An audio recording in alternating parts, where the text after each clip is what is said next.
السلام عليكم ورحمة الله وبركاته. ازيكم يا حبايبي؟ عاملين ايه؟ رب تكونوا بخير، وحشتوني جدا جدا. فيديو جديد بقى كده على القناة. ان شاء الله محتاج كده منكم الدعم كده واللايك والشير والسبسكرايب، علشان ان شاء الله نرجع احسن من الاول. عاملين ايه؟ وحشتوني كتير كتير. ان شاء الله باذن الله كده نستمر مع بعض باذن الله بعد غياب طويل. هنا بقى ايه معانا بقى كده؟ ايه، سلومة حبيبتي تحب دايما تعمل معايا، بيشوفوا الكاميرا اساسا يتجننوا. هي وكوكي بيحبوا الكاميرا جدا. ماما نعمل معاكي، ماما نعمل معاكي. المهم بقى هنروق هنا بقى المطبخ كده، وهنغسل مواعين، وهنعمل اكله سهله وبسيطه. الولاد بيجيبوها من بره غاليه جدا، احنا هنعملها في البيت بأقل التكاليف وتفصيلاتها كده، يعني سهلة وسريعة وبسيطة. تمام. عاملين ايه؟ وحشتوني جدا جدا. كل عام وانتم بخير. ان شاء الله السنة الجديدة تهل عليكم ان شاء الله كده، وكل واحد محقق كل اللي نفسه فيه، وربنا شافي كل مريض ورافع البلاء والغلاء عننا يا رب كده ان شاء الله بإذن الله. تمام. هنا بقى هنروق الرخامة. بصوا بقى الفتحة دي على قد ما هي حلوة جدا جدا في المطبخ، على قد ما هي بصوا بقى يعني إيه مش عايزه اقول لكم كل رايح واللي جاي روح حاطط عليها اللي في ايده. انا واحده من الناس معايا اي حاجه اروح حاطها على الرخامه دي. عايزه اقول لكم ان هي مسافه ما يعني بتروق، مسافه ما بتتكركب في ساعتها. يعني ممكن نروقها الصبح وليل وظهر وعصر ومغرب. الرخامه اللي هي مفتوحه على الريسبشن، بس الواحد الحمد لله اللهم لك الحمد ايده فيها ايه على طول. مسافه ما بتروق ايه بتبقى الدنيا تمام وزي الفل. تمام. عاملين ايه؟ طمنينوا عليكم، وحشتوني جدا جدا. هنرجع بقى ان شاء الله كده مع بعض، بس عايزه منكم تشجيع كبير كبير كبير. تمام. عشان نرجع ايه تاني للفيديوهات الحلوه بتاعتنا. انا عارفه ان في بعض من الناس كان بيحبني وبيستناني وبيشجعني، وناس كتير قوي قوي قابلوني شجعوني، ناس دخلوا لي على الخاص انتي فين مش باينه مش ظاهره. فعايزه اقول لكم معلش كده، الواحد ساعات بيجي عليه فتره ما بيبقاش قادر يعمل حاجة، او ملوش نفسه يعمل حاجة، او عنده ظروف، او مر بظروف. وانا مريت بظروف ايه يعني الحمد لله اللهم لك الحمد يعني. نحمد ربنا. المهم بصوا سلمى بتقول لكم حطوا لي لايك، حطوا لي لايك. انا هرص الغسيل في الغسالة مع ماما، حطوا لي لايك. هنا بقى كانت كرومة حبيبة ماما جت من الحضانة. تمام. هو الفيديو ده بصراحة أنا مش عارفة هو هينزل لكم امتى، بس يعني ان شاء الله باذن الله هينزل لكم يعني. بصوا بقى كارما بتقول لي ماما انت شغلتي الكاميرا تاني؟ اقول لهم حطوا لايك. قلت لها ماشي، قولوا لهم حطوا لايك، بس مش عارفه هتقول لكم بقى ولا لا. بصوا هي جات لكم قالت لكم حطوا لايك بقى، حطوا لايك لماما. حطوا لها بقى لايك. هنا بقى هنبتدي بقى ايه نلم كده البيت. طول ما انت ايدك في البيت على طول بيفضل سهل ونضيف. هنا بنشربش شاي؟ لا مش هنشرب شاي، احنا بنشرب حاجات سخنه. مش هينفع نشرب شاي اليومين دول خالص. عندنا الهيموجلوبين ما شاء الله نازل خالص. إيه تمام. طول ما انت ايدك في البيت، ايدك في الغسيل، ايدك في المواعين. البيت طبعا ما بيخلصش ولا في حاجة بتخلص، بس انت دايما بتبقي ايه يعني ايه اهو شغلك الشاغل يعني. خصوصا الست اللي مش عاملة بيبقى دايما يعني بيتها هو العمل بتاعها. فعلى طول ايدك لو انت بتملي الغسالة اول باول. يعني انا واحدة من الناس احب ايه مثلا اطلع الغسيل واروح رص مثلا الغسيل هيتغسل بعد كده، حتى لو مش هغسله في ساعتها بس بركنه في الغسالة بيروق لي، يعني بيروق لي الدنيا شويه. فاهميني؟ يعني مثلا لو انا هنشر مثلا ابيض وارص غامق، اروح مطلعه الابيض وحط الغامق وغسل وقافله الغساله. حتى لو انا هنشر السقع يعني ان انا هغسل الصبح. تمام. بحس انه بيروق لي الدنيا. مجرد ما بنغسل المواعين تتنشف وتترص برضه بتحسي انها بتروق لك الدنيا. تمام. الدنيا دي بتبقى متظبطه طول ما انت حاطه في دماغك. لكن بقى لو واحد بقى لو قعد بقعدته بقى كده وفكر ما يعملش حاجه مش هيعمل حاجه. يعني بصوا الرخام لمع بشويه صابون غسلناهم والليفه وعملنا بالحيطه، وبعد كده جبنا شويه خل لمعناه بيها. بصوا هو الخل بيخلي عندي الرخام زي الفل وبيعقم الدنيا. عيل معاه حاجه سند، عيل معاه شوكولاته، يعني معاه سندوتش، اي حاجه بتبقى الرخامه متعقمه على طول. بعمل الرخام بالخل بصراحه. يعني عارفه الخل ده بيخلي المطبخ بجد زي الفل. هنا بقى كانوا شويه مواعين، لا يعني هما مش كتير، بس انتي لو سبتيهم هتعملي مواعين على مواعين، هتبصي تلاقي الدنيا ايه يعني كركبت على دماغك. فانا قلت ان انا اغسل مواعين الاول قبل ما ابتدي اعمل الاكل. ما اعرفش سبحان الله بحب اعمل الاكل كده على نظافه. المهم انا مسكت بقى كده ايه البانيو السخنون القميل ده بتاع المواعين، غسلته وصبنته كويس وغسلت الليفه اللي كانت فيه. وهبتدي بقى كده ايه انضف حوالين منه الرخام، اظبط الدنيا، وابتدي بقى ايه اغسل المواعين كده ايه افضي بقى الحوض وكده. تمام. انتوا عاملين ايه يا حبايبي؟ طمنينا عليكم. واللي مش هيوصل له اشعارات بالله عليكم يطلع من القناه، يعني يلغي الاشتراك ويرجع يشترك تاني. تمام. اسفه جدا جدا جدا على نبرة صوتي، واسفه جدا على نفسي القصير. انا ما كنتش حابه ان انا اطلع اليومين دول خالص، كنت مستنيه لما يعني استرد صحتي وكده. بس انا اتبعت لي من شركاء اليوتيوب ان هيوقفوا الربح عن القناه او الاعلانات على القناه، عشان بقالي كتير ما عملتش. فكان لازم ان انا انزل فيديو في خلال يعني يومين، لان الرساله كانت من فتره وانا ما كنتش اخده بالي منها. وانا من هنا بحيي يعني صاحبتي واختي وحبيبتي نسمة، بجد يعني الصاحب اللي هو بيبقى واقف في ظهرك وسندك وخايف على مصلحتك، ده بيبقى رزق من ربنا. لقيتها بصراحه بتكلمني، بقول لها يا نسمة ربنا يكرمك ويرضيكي ويوسع عليكي ويخليك بنوتك القمر. اتصلت بيا، هي ماسكه القناه معايا. قالت لي يا غاده في رساله جات لك على الجيميل وبتقول لك ان انت من شركاء اليوتيوب. انا بقول كده لزمايلي اللي هيسمعوني يعني صحاب القنوات، انك انت بتعمليش فيديوهات من قبل رمضان، فهي كده الاعلانات شغاله على الفاضي، او انت مش بيستفادوا منك في الاعلانات. فاهمني؟ فلازم ترجعي تنزلي فيديوهات تاني. فربنا يسهل بقى ان شاء الله الايام اللي جايه دي، يعني ايه، ننزل فيديوهات. بصوا السبونج دي، السفنجة دي انا بحبها جدا، بتخلي المواعين بصراحة معايا زي الفل. يعني انا بحبها، بحب اغسل بيها المواعين قوي. مش عارفة، بحس انها بتلمع لي الكوبايات. وانا بحط في البانيو ده مع المية السخنة كده وشوية الصابون، انا ببقى عاملة الغسالة اللي فوق اوتوماتيك كده، ببقى عاملة خلطة كنت عاملاها قبل كده على القناة وهرجع اعملها لكم تاني. اللي هو المسحوق وكلوريكس بودرة، وبعمل حبة كده حلوين من الكربونات الصوديوم. فساعات بحط كده حبة في المواعين، بيخلي كده الكوبايات والمواعين كده تبرق كده وتزيق كده وتبقى جميلة، حلوة جدا. فاهمني؟ يعني حلوة اوي، جربوا الموضوع ده هيعجبكم قوي. تمام. فعشان كده برجعت ان انا اعمل فيديوهات تاني. ادعولي ان انا اكمل كده والله انا حابه القناه لعلمكم، حابه الروتين، وحابه الطبخ، وبحب الحاجات دي كلها. بس والله ساعات يعني الواحد كده يعني مش عارفه والله. يعني مش عايزه حد يقول عامله قناه عشان الفلوس. والله العظيم انا بقالي كام سنه عامله القناه، والله العظيم ما دخلي منها مليم مليم، ما دخلي منها. بس انا حابه المحتوى نفسه، انا حباه، بلاقي نفسي فيه. لان انا اصلا موضوع شغل البيت والاكل والروتينات والحاجات دي، انا اصلا طبيعتي بحبها من وانا عندي 10 سنين. سبحان الله، في كيمياء كده بيني وبين المطبخ كده، كيمياء كده بيني وبين شغل البيت. فادعولي بقى ان شاء الله باذن الله كده قناه كده يعني تستمر كده، واعمل فيها فيديوهات كده، وهنزل ان شاء الله باذن الله. حتى لو ما طلعتش، لو ما ربحتش منها ربح، بس ان شاء الله باذن الله انا حباها وحباكم، وحابه كل كومنت بيجيلي منها، حتى لو كان من اقرب الناس ليا، حتى لو كانت كومنتات قليله، بس انا حباها يعني.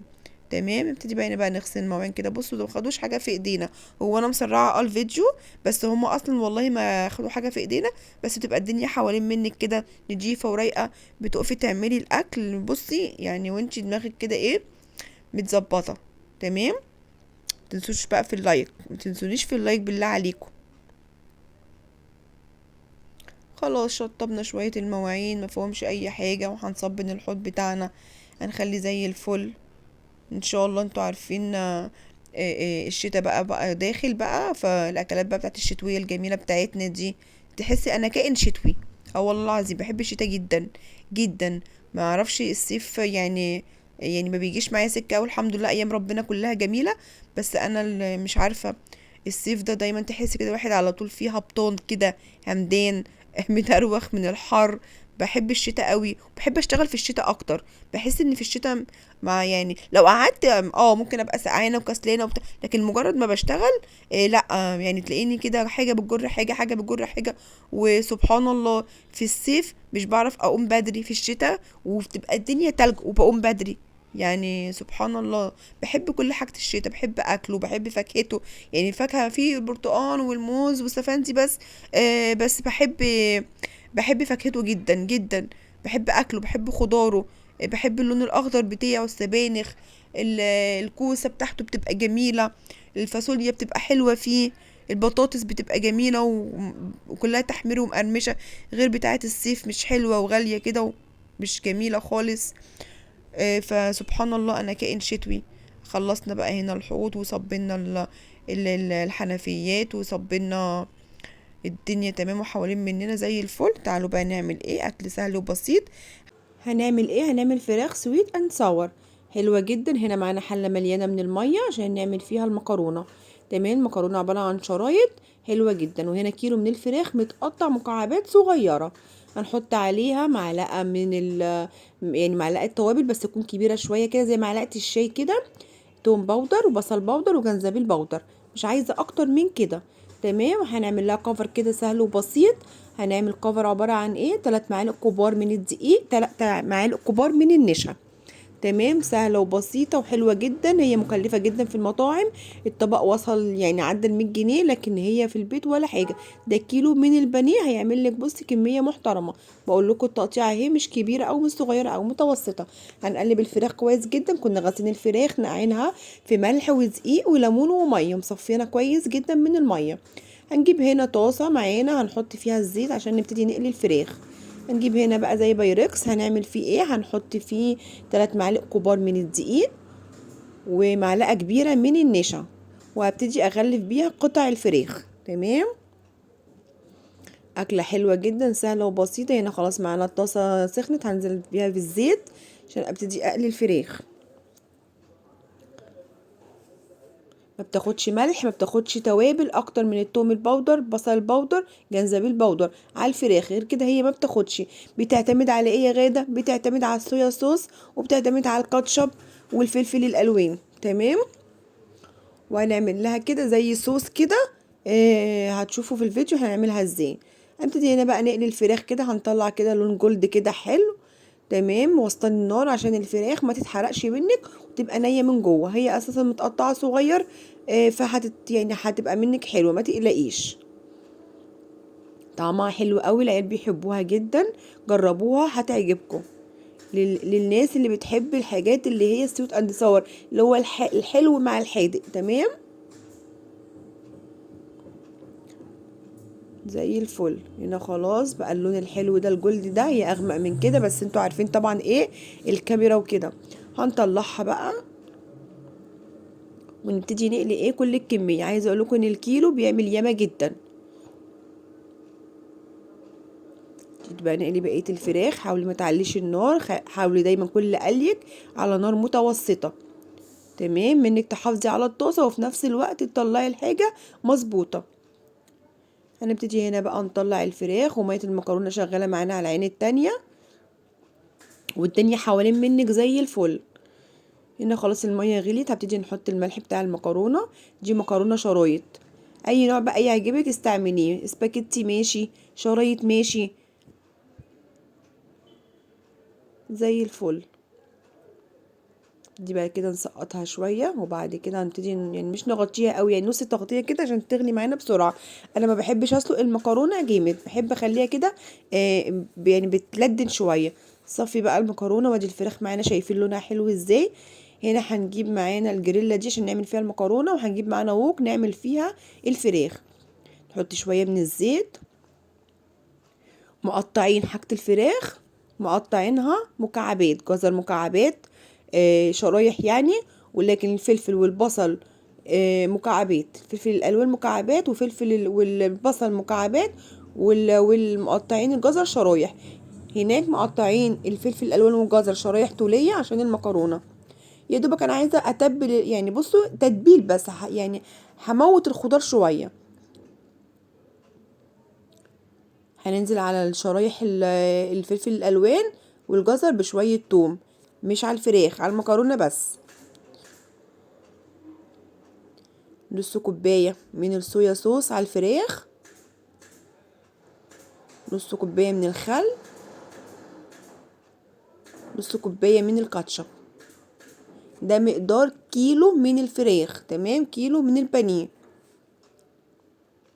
حلوة قوي قوي، جميله، هتعجبكم، جربوها بجد هتعجبكم.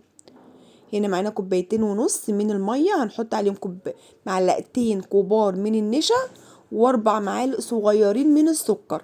كوبايتين ونص من الميه عليهم معلقتين كبار نشا وعليهم 4 معالق صغيرين من السكر. تمام، هنقلبهم كويس جدا لحد ما يدوبوا. هننزل هنا قيمة كوبايتين على الفراخ، وهنخلي نص كوباية للمكرونة. شايفين الصوص بقى تقل ازاي؟ هبتدي انزل الفراخ على طول، اقلب بس الخضار بتاع المكرونة. احط نص كوباية، ربع كوباية من الخل، ربع كوباية من الصويا صوص على المكرونة، ربع كوباية من الكاتشب، لان كده ولا كده انت هتاخدي من الصوص بتاع الفراخ هتحطي على المكرونه.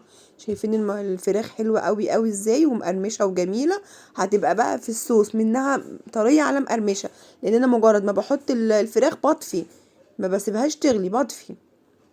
شايفين الصوص حلو ازاي؟ هننقلها بقى ونسيبها مع بعضها كده شويه من غير ما تكون النار والعه. ابتدي هنا بقى انزل بنص كوبايه النشا والسكر والميه اللي باقيين، وهقلب كويس جدا. وبعد كده هنزل بالمكرونه. الاكله دي بره بجد يعني غاليه جدا وبالشيء الفلاني، اتعملت في البيت بصوا بمكونات سهله وبسيطه. هنقلب كويس جدا. خلاص احنا قلبنا. هنقدمها بقى بطريقتين. في المطاعم بيحطوا كده المكرونه وبيحطوا جنبها الفراخ براحتك خالص، يا اما بيحطوا الفراخ والمكرونه سوري وعليها الفراخ. اتمنى بقى يكون الفيديو عجبكم. لايك وشير وسبسكرايب للقناه عشان يوصلك مني كل جديد، ودعميني باللايك لان اللايك هو اللي بيرفع الفيديو. واشوفكم على الف خير وسلامه، وباي باي.